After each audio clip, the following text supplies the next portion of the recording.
Hi there. Welcome to this third part of Octane tutorial series. In this video, I'll explain how to create advanced materials in Octane using Node Editor. You'll learn specifically how to create subsurface scattering material. So without further ado, let's get started. Open Cinema 4D. First, I'll create a basic setup to work with. So, add a plane object. Scale it up to cover most of the viewport. Move it above the grid.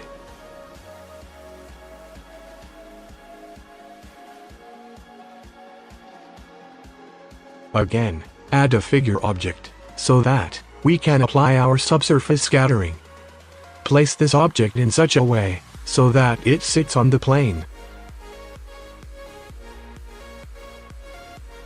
Now, open Octane Live Viewer and turn on live rendering. This is our basic setup. I am going to create a diffuse material to get started.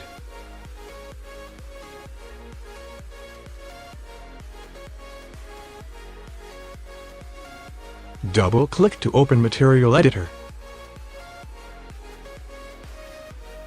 Now, click on Node Editor to open Node Editor.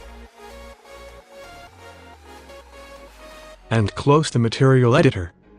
So, we have our diffuse material node. I'm gonna quickly add a pale yellowish waxy kind of color.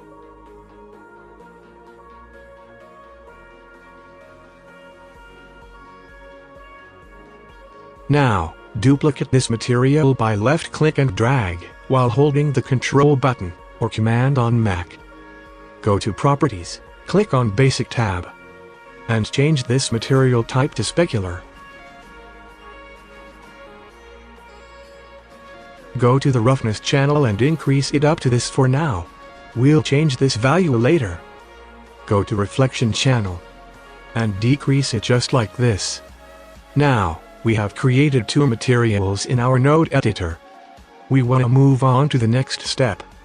For that, I'm going to mix these materials with the help of a new node called the Mix Material node. So, just click and drag it in our editor.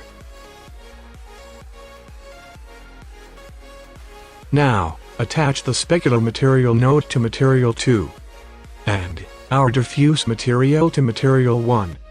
Let's apply our material to the object to see it the live viewer. I am going to attach a flow texture node to a mount channel of Mix Material node. This flow texture controls how much diffuse or specularity we want in our material. It controls the values by taking these two materials into consideration. Nothing is happening much, cause we don't have a light source yet. So, add an Octane area light to see our subsurface scattering.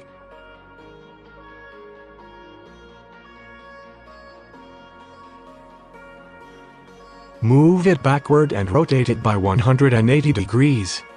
I think this looking perfect and we're good to go.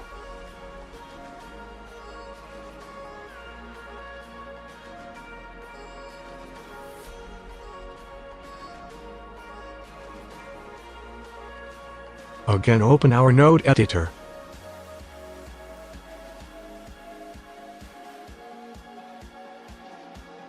Go to roughness, change it something like this. Also, change the float value a little to get the proper outcome. Just keep on playing with the values.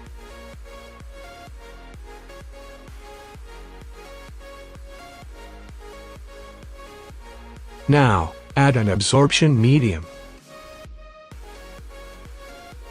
Adding a scattering medium will add both absorption and scattering medium node.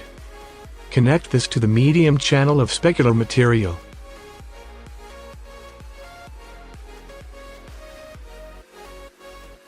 Go into the scattering medium and change this density value. This value controls the density of opacity of our material. It controls how much light enters into the object. So, play with it and follow me. To have better control over this, Add a RGB spectral node and connect it to the absorption channel.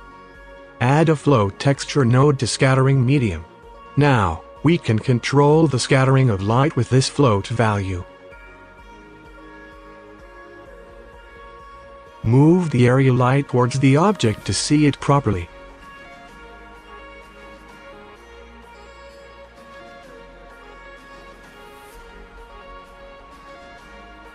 Select this specular material and go to Properties.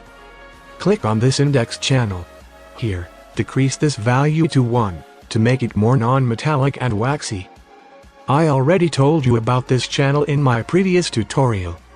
Now, go to the transmission channel and change the color to something pale yellowish like wax.